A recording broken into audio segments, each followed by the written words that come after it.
À 10h28, retour sur le plateau de Direct Investisseur et on va tout de suite en direct de la salle des marchés de FXCM retrouver Vincent Gann. Bonjour Vincent. Bonjour à toutes et à tous. Alors grosse réunion de la BCE aujourd'hui. On guette évidemment toujours les déclarations de Mario Draghi avec cette interrogation sur le quantitative easing, le programme de rachat d'actifs qui a démarré à un rythme de 60 milliards par mois. Quelle est votre analyse justement? Est-ce que ça peut continuer? Oui, en effet, c'est l'événement monétaire de la semaine. En tout cas, il est très attendu. Aujourd'hui, une réunion de la Banque Centrale Européenne qui est particulière. Pourquoi? Alors déjà, elle n'est pas particulière dans sa forme, parce que comme d'habitude, nous allons assister à une conférence de presse du gouverneur Mario Draghi à partir de 14h30. Et ce qui est intéressant cette semaine, c'est qu'il s'agira tout simplement du premier bilan du programme de rachat de titres de dette souveraine, alors qui porte un nom un peu compliqué, c'est SPT, mais c'est plus connu sous le nom quantitative easing. Pourquoi c'est important? Parce que ça fait concrètement un mois que la Banque Centrale Européenne a lancé ce programme d'achat de titres de dette souveraine et qu'elle avait pour objectif de déployer une tranche mensuelle de 60 milliards d'euros. Alors au début, le marché doutait, se demandait si elle serait réellement en mesure d'acheter tous ces titres.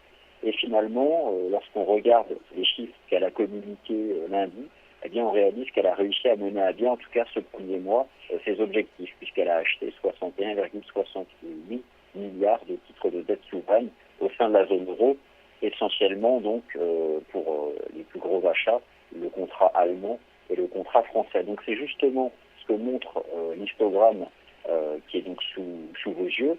Il y a trois barres dans cet histogramme, il faut essentiellement regarder celle de gauche. Dans cet histogramme, on retrouve aussi les autres programmes monétaires que mène la Banque Centrale Européenne de concert avec le programme quantitative easing, car elle n'a pas suspendu ces autres programmes. Mais en tout cas, tout ça pour montrer que jusqu'à présent, elle n'a pas de difficulté à mener à bien ces différents programmes, et ce qui continue d'ailleurs d'augmenter l'offre d'euros sur le marché d'échange. Donc voilà, cet après-midi à 14h30, un premier bilan de ce programme de rachat des titres de dette souveraine.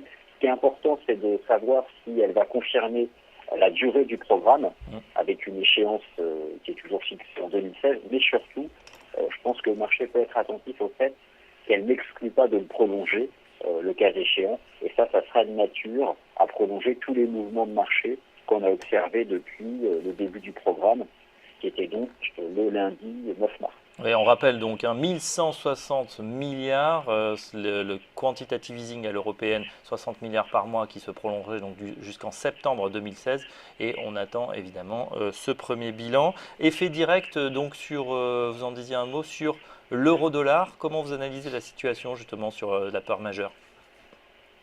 Alors, depuis lundi 9 mars, il y a plusieurs mouvements qui sont bien connus sur les marchés financiers, qui sont en tout cas une des conséquences de ce programme monétaire. On sait la hausse du prix des actions de la zone euro, la baisse du taux de change de l'euro, notamment face au dollar américain, sans oublier que c'est aussi dû à la force du dollar américain et de manière générale un maintien sur des niveaux très bas de l'ensemble des rendements obligataires au sein de la zone euro, notamment pour les pays dits core, la France et l'Allemagne. Je jetais encore tout à l'heure un œil au rendement du Bund qui s'établit à 0,14% et le rendement de l'OAT pourrait basculer aujourd'hui sous 0,40.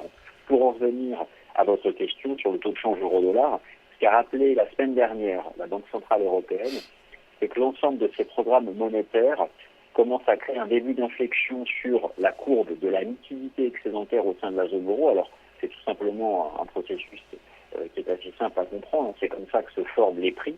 C'est un rapport entre l'offre et la demande. L'offre d'euros est de plus en plus abondante et c'est donc en effet une des conséquences du taux de change euro-dollar qui, depuis d'ailleurs quelques séances, la semaine dernière, a encore abandonné 500 pips environ pour passer de 1,1050 $ à 1,05 $, sous le double impact de la force du dollar américain et la faiblesse de l'euro. Pour revenir sur le mouvement très court terme du taux de change euro-dollar, c'est pourquoi je vous ai fourni ici un graphique qui expose les bougies japonaises en 24 heures. On observe deux choses.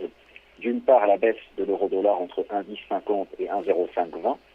Un rebond qui a eu lieu hier entre 1,0520 $ et 1,07 $, essentiellement dû au fait que le marché s'est montré déchu sur les ventes au détail aux États-Unis au mois de mars. Elles étaient attendues à 1,1% de progression, elles sont sorties à 0,9%. Mais on réalise qu'assez vite, ce rebond du taux de change euro-dollar s'est essoufflé et que la dynamique baissière reprend. Alors concrètement, si cet après-midi, la Banque Centrale Européenne confirme que son programme de rachat de dette souveraine se passe bien et surtout qu'elle pourra le mener à bien jusqu'à l'échéance prévue, voire éventuellement le prolonger le cas échéant, ça fait partie des éléments qui sont susceptibles de soutenir ce scénario qui est défendu finalement par beaucoup de monde, d'un euro égale $1. Il y a une seconde chose qui me paraît importante, c'est qu'au final, les statistiques américaines décevantes, entre guillemets, en tout cas inférieures au consensus, génèrent généralement un rebond assez court des paires en dollars, notamment donc face aux devises européennes, des rebonds qui ont tendance à se tasser assez rapidement. Tout ça pour dire que globalement, même des chiffres américains décevants ne nuisent pas à la tendance haussière du dollar américain. Et si on ajoute à cela tout ce qui est propre à la zone euro et qui crée de la baisse sur la monnaie unique européenne, concrètement, il y a toujours de bonnes probabilités d'envisager davantage de baisse du taux de change euro-dollar.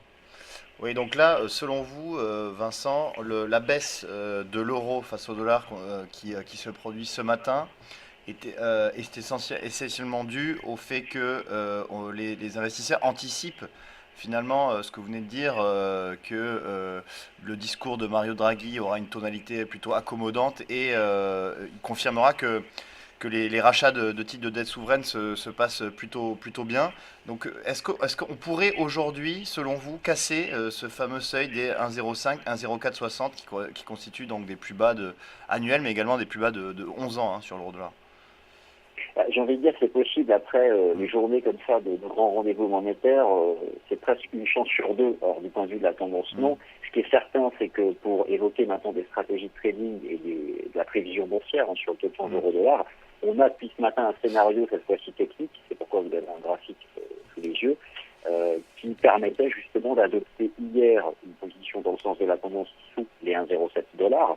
Le graphique qui est présenté aux auditeurs montre que ce marché a construit un double sommet sous les indices 50 $ et qui est venu hier rejeter à nouveau sous un niveau important à 1,07. Mais oui, clairement, nous pourrions envisager cet après-midi, d'une part, de voir l'euro-dollar retester les 1,0450, qui sont ses plus bas annuels, et puis, en effet, basculer sous 1,0450. La seule chose qui pourrait finalement ne pas produire cet événement-là, ce serait un discours de la Banque Centrale Européenne qui mettrait en avant les nouvelles anticipations de croissance économique au sein de la zone euro. Je vois encore que ce matin, le Fonds monétaire international a revu en hausse sa prévision de croissance pour la France en 2015.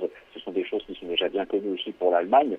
Et finalement, que la Banque Centrale Européenne estimerait que son programme est suffisamment efficace, qu'elle n'envisagerait. Imaginons qu'elle envisage le fait de réduire son échéance. Finalement, voilà, personne ne sait quel sera le contenu du discours.